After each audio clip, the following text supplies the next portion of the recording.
So we were on a quest to sort of find how to help people and how to help myself. And then in the April of 2023, I came across the Zero Spike Project. And somebody had alerted me to it. They said, oh, there's going to be an interesting presentation for the World Council for Health on their Monday evening, sort of Zoom open to everybody, all the public.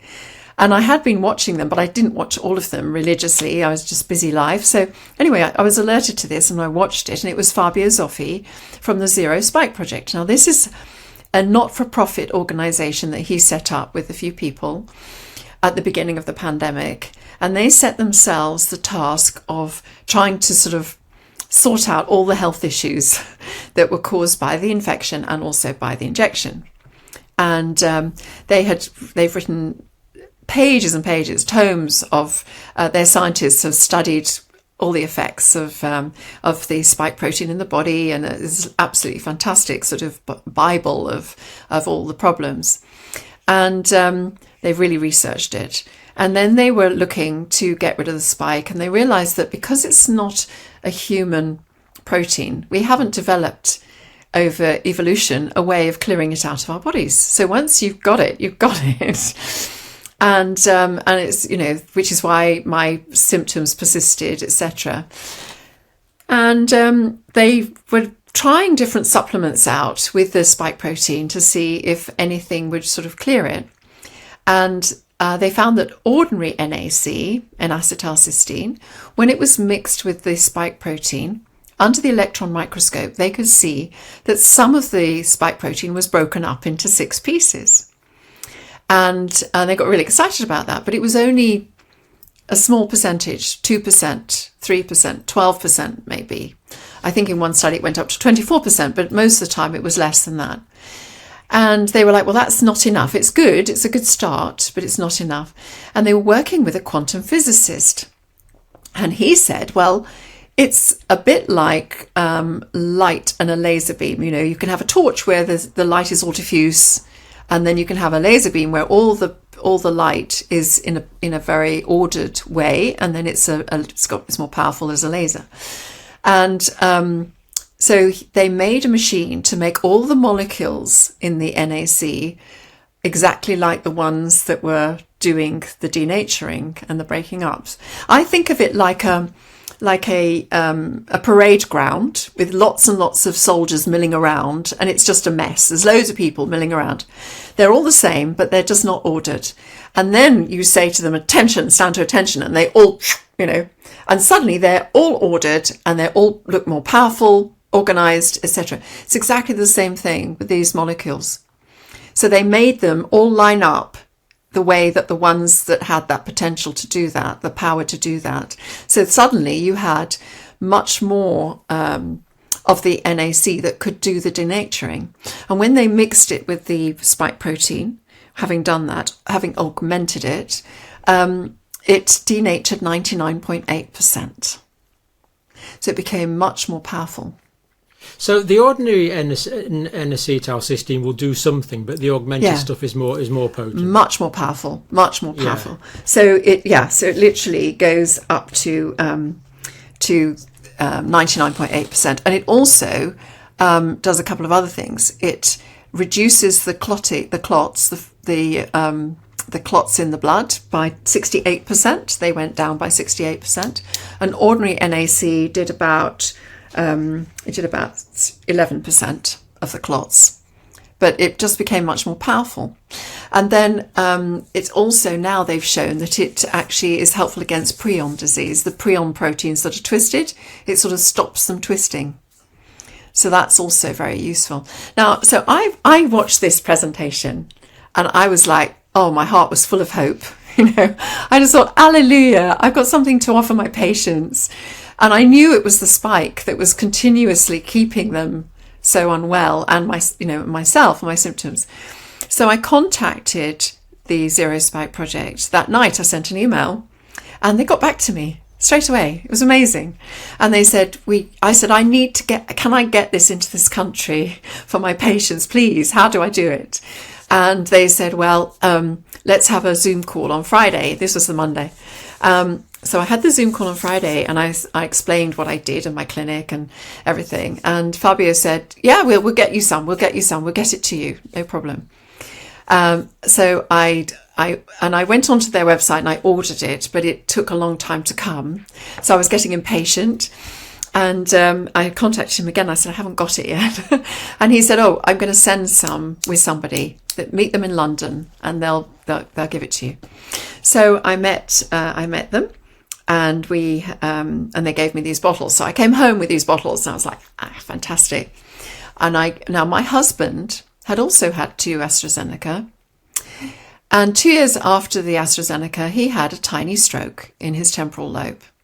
Now, he's very slim, very fit, he eats healthily, So it was very strange that he suddenly made this clot in his brain. Luckily, he's made a full recovery. But I really wanted to get this spike protein out of us because I was so frightened that something more serious would happen to him. Anyway, so he started on it and I started on it straight away. And after I'd been on it for 24 hours, you take 1 3 times a day. When I woke up the next day, I kid you not, I couldn't believe it. My tremor had gone in my right hand. You'd had this tremor for 2 years. I'd had it for 2 years and it was gone. And I was like, I didn't expect it to work so quickly. That was amazing. The eczema on the back of my head had completely cleared, completely overnight. Is gone. And the rosacea started to clear. And I've not had the peripheral epilepsy in my left leg again. So it was just like a miracle. I was so happy, I can't tell you. Absolutely thrilled. And I've given it so then I felt I can recommend this to my patients, because like we were saying earlier, we like to try things on ourselves first. And so I started saying to patients, look, this is the data on it, because they sent me loads of data. This is the data on it. Give it a go, try it. But I did tell people to go a bit more gently than I did. So my husband and I just went straight in on 3 a day, 3 times a day. And the next day, my husband woke up with a headache. And he got up, had some breakfast, which he never wakes up with a headache. So it was unusual for him. And then after breakfast, he felt so flu-like and unwell, he had to go back to bed for a few hours. And what he should have been doing is drinking lots of water. But he wasn't. He was lying in bed, thinking he's coming down with flu. And then I realised he was in bed at lunchtime. And I was like, here's some water, drink some water. I think this is a detox reaction. And I spoke to the Italian group and they said, yes, people can experience detox reactions. Because by the afternoon, he was fine. He rallied. And then we had Daniele from Zero Spike, who brought us the bottles to dinner. I did a dinner party and Nick was fine. So he sort of recovered very quickly. I didn't have a detox reaction until day 6. When I was in a clinic with face-to-face with patients, and I suddenly thought, oh, it's hot in here. Oh, God, it's hot. And my face had gone bright red like a lobster. And then my neck was bright red. And it lasted about 36 hours. After about 12 hours, it started to calm down. It wasn't painful or itchy or anything. It was just uncomfortable. And I'm just feeling so hot, And I contacted them about that. And they said, yes, we've had people detox reactions like that too. So everyone's different. So then I started saying to patients, actually, I think what we should do is a liver detox for a week first. So take ordinary NAC, 600 milligrams in the morning. In the afternoon, mid-afternoon, take a activated charcoal or Toxiprevent or some binder, spirulina or something. Do that for a week. So this would just be some algae you would swallow. Yeah. White green powder or some activated charcoal. Yeah. Or a zeolite maybe, just to detox the liver, because you're going to ask your liver to work quite hard. Once you start taking the augmented NAC, the spike protein is broken up into 6 pieces, and they've actually identified with mass spectrometry exactly which points are broken, and it's reproducible. It happens every time, the same points. And then your body can clear each of those peptide protein chunks, and it goes through the liver and it passes out into the urine. So it breaks it into bits that are small enough for the liver to metabolize the same as it would any other drug. Exactly. And then you pee it out. And in Italy and in America, they've got a urine test where they can see them. They check before and there's no metabolites in the urine. And then on day 8 of taking 1-3 times a day, they check it again and it's full of metabolites. And these metabolites are specific to spike protein breakdown. Specific. Yeah. And then they checked every week and they say 3 months is when they started seeing it really drop down. So you want to be doing it for 3 months. And then I take it every day as well. Because so you took the 600 milligrams of the augmented one? The augmented one I'm taking, 200 milligrams 3 times a day. Yeah. Right. So you started taking 600 milligrams of augmented NAC. Yeah. But for your patients, and we're not advising viewers watching, of course, this is just what you did for these particular patients. Yes. You gave them ordinary NAC, 600 milligrams a day, which is already available from Amazon or anywhere, isn't it? Yeah. I mean, basically, it's a chemically modified amino acid, I think, isn't it? Yes, I think so. And it. So they did that for a week to detox their livers, and then they went on to the augmented. And I told them to take 1 a day for a couple of days, then 1 twice a day for a couple of days, and then 1 3 times a day, to try and avoid the detox reaction that I'd had and my husband had had. And people report that that's quite a good way of doing it. So I haven't had anybody come and say, "Oh, yeah." Right. So are you still taking some activated NAC now? Yes. So do you think your body is still making some spike protein? Well, do you think it's maybe gone into your genome or something? Well, it could be. And there was a recent study published that said 50% of the people tested were still making it something like 2 years later. Yes. So because they've suggested that it had exactly done that, it had changed the genome. So I don't know if I'm still making it. I hope I'm not. But I also know... The fact that you need to keep taking the augmented NAC indicates you may be, doesn't it? It does. And the other thing is, of course, people are shedding, aren't they? So shedding is real. Dr. Stephanie Seneff and various very top scientists have absolutely talked about this and proven it. So shedding is real. And lots of the older population are still going and having boosters and so on. Oh, unbelievable. And it is unbelievable. It's heartbreaking. It's heartbreaking. Yeah, totally. And so, they will shed on us when we're standing in the queue next to them or I'm talking to them, whatever. And so I just want to make sure I've got the augmented NAC on board. And if I go on an airplane or I go to a conference where there's loads of people, then I take 1 3 times a day again for a few days. Yeah. I'm not taking any chances. It's a bit like this SV40, isn't it? People shed that. Yeah. And I mean, basically, I think we can assume that we've all been exposed to SV40 virus. So. Yeah. It came from monkey kidney cells via some vaccine. I can't remember the details of it, but... Well, it's been found in the COVID ones, hasn't it? In every file that's been examined. So... I think... I mean, the SV40, that's a virus. I can see how that would replicate. To shed, it's got to be some sort of prion effect, has it, to replicate the rogue RNA? I think so. And a prion, most people will know, but it's a proteinaceous infectious particle. Yes. It's where one abnormal protein comes into contact with a normal protein, but makes that normal protein abnormal. And you get a kind of chain reaction in your protein. Contagious effect, yeah. Well, I think we're all subject to it. And there are some terrible stories of people who avoided having any injections and then went out with a friend in a car on a long journey who said proudly, "I've just had my booster." And you think, oh no. And then by the time they get back after a weekend away with these people, they're really ill. And and a couple of really tragic stories where one lady, she was 24 weeks pregnant and then she had a stillborn baby, intrauterine death. And you don't, how can you prove, well, yeah. Yeah. And then, of course, they messed around with one of these bases, didn't they? The pseudouridine, is it? Oh, yeah, to make it harder to clear. It makes it hang around. Yeah, for longer. And, is it making... So it's made... the pseudouridine, one of the bases in the mRNA genetic modifying vaccine, is supposed to make it last, I don't know, for a few days or a week or so But is that meaning that sometimes it's hanging around in people's cytosol for 2 or 3 years is another mechanism for long-term? I suspect there are a group of people that are still making spike protein long-term.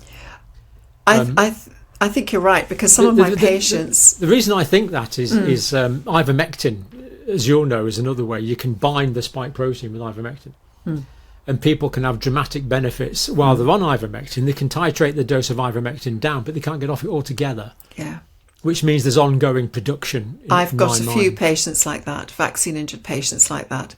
And I have one lady who was extremely, extremely ill immediately after her injection. And so that she was vomiting, she had diarrhea, she was just dizzy, fainting, everything. And whenever she ate, she would be unconscious for 3 or 4 hours, unrousable, whenever she ate. And then she also could only sit up for 20 minutes, because if she sat up for longer than 20 minutes, the left side of her face completely drooped and she started slurring her speech. It was really, really bizarre, right? So she's got these neurological... That's a cerebral ischemic effect, isn't it? Yes. So she's got these neurological effects going on. And she came to me after 18 months of trying to find some help and getting no help. Lots of examinations and tests and screening that came back normal, but that doesn't help her because she's still got these problems. She couldn't work. She couldn't do anything. And I gave her ivermectin. And I said, look, 50% of the patients who come to this kind of clinic like mine do well with ivermectin, so let's try it. Well, within days, she wasn't falling asleep for so many hours or being unrousable for so many hours after food. And she could sit up for longer and longer. She could sit up for 2 hours. And then she had to lie down because her muscles had become so weak. She couldn't stay high. She couldn't sit up for longer. If she had more strength, she could have done. Anyway, she built up gradually and she could go back to work. And she could function. It was amazing, all because of the ivermectin. And then recently she contacted me and said, I need some more because I thought I was so well, I didn't need it. So I ran out. And she said, all my symptoms have come back. Yeah. Which to me indicates there's ongoing production of spike protein. Yeah. I don't see any other way to explain that. No, quite. So I'm very impressed with this Italian group. They took the N-acetylcysteine. They altered the molecule. And they altered the molecule in such a way that it would basically break into 5 pieces, the spike protein. Yeah. That's clever.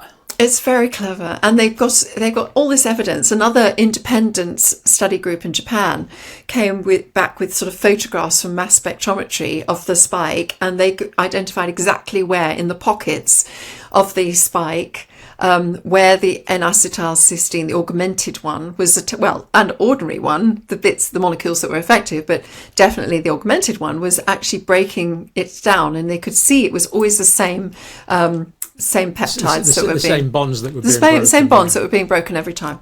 And I mean, it's stunning, absolutely stunning. Incredible. Yeah, fantastic. You can only buy it from one place, and that's from augmentednac.com.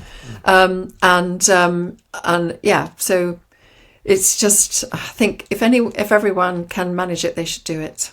Well, of course, we're not prescribing on this channel. You could take this information, which is educational, to your own doctor and suggest that. But we will be putting the link in the description. Now, my memories of N-acetylcysteine are as an A&E staff nurse. So I went back to it after I retired from academia. I went back to A&E for a while. Wow. And it's huge vials of this incredibly stinky stuff. Have you ever given it IV? No. Oh, IV is incredibly Is it for paracetamol overdose? Yeah, you ever give it for paracetamol overdose? Yeah. It mops up one of the metabolites of the paracetamol and stops it damaging your liver. It's like life-saving. So that was my experience of it. But this is giving it orally, not by an intravenous fluid, intravenous drip like we did on A&E. Yeah. I mean, is the benefits to ordinary acetylcysteine supplement? Yes. Oh, yes, there are benefits because it's good for all of our organs. and it's excellent. It can go through the blood-brain barrier, which is why the augmented is so powerful. Because it can go through the blood-brain barrier, it can actually clear the spike can protein the ordinary from go the through brain. the blood? Yes, it can. It can. But the ordinary one is just less effective at denaturing. Right. Because it's only doing sometimes it's 2%, sometimes it's 3%.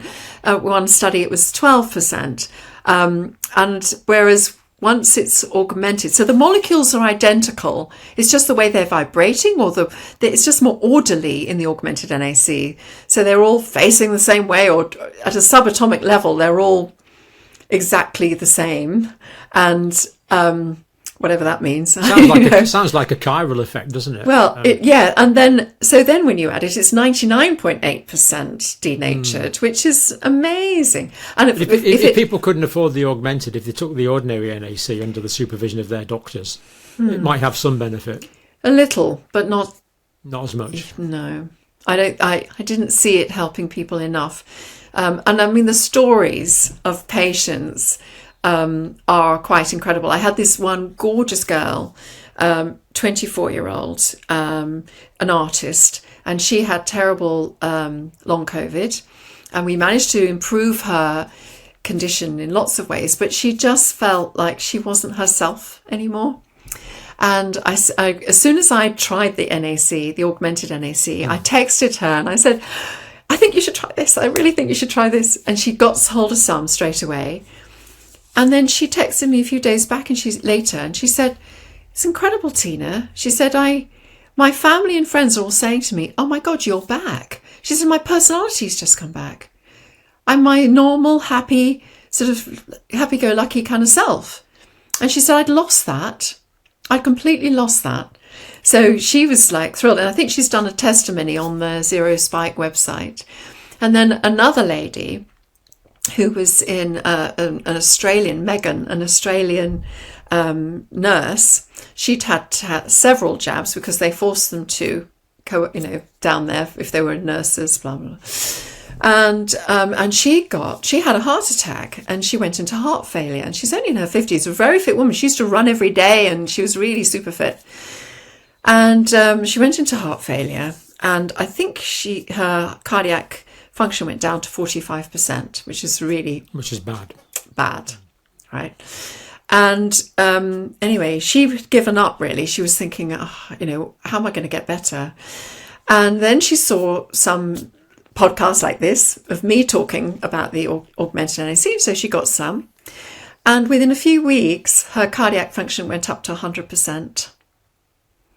And her cardiologist was like, this is amazing. Indicating that the problem with her heart failure was the spike protein toxicity. Yeah. And clear the spike, allow the body to heal. And because the body has an incredible capacity to heal itself if it's allowed to do the job, So well, if there's an ongoing insult, if the spike protein is going bam, bam, bam, bam, it's like someone punching you in the head every 5 minutes, isn't it? You're not going until you get rid of that, until you get rid of the ongoing insult. Yes, and it causes microclots, which is going to make oxygenation of your tissues much more difficult, isn't it? Your capillaries are going to be a bit blocked and so on. And if you've got spike protein hanging on to all the ACE2 receptors lining the endothelium of your vessels, then they're not going to be lovely and smooth, are they? They're going to be like little furry tubes, Which could explain the accelerated atheroma that Dr. Malhotra taught us about a couple of years ago. Yeah. So fascinating stuff. So there's lots of testimonies of people just getting their life back by clearing the spike protein, So very, very exciting. And thank goodness for Zero Spike, I say. Fascinating. And you just remind us, you're taking one augmented NAC a day now, and that's keeping you on an even keel. I am. But have you tried stopping it? What happens if you stop it? No. No, I don't want to stop it. But there's no, you're not suffering any side effects, so. No. Yeah. It's just more a more potent type of NAC, basically. Yeah. So you've gone from having long vaccine syndrome. Yeah. To being back to normal. Normal. Yeah. Just on one augmented NAC per day. Yeah. Having done my 3 months of 3 times a day. Yeah. Yeah. Yeah, to get rid of the backlog.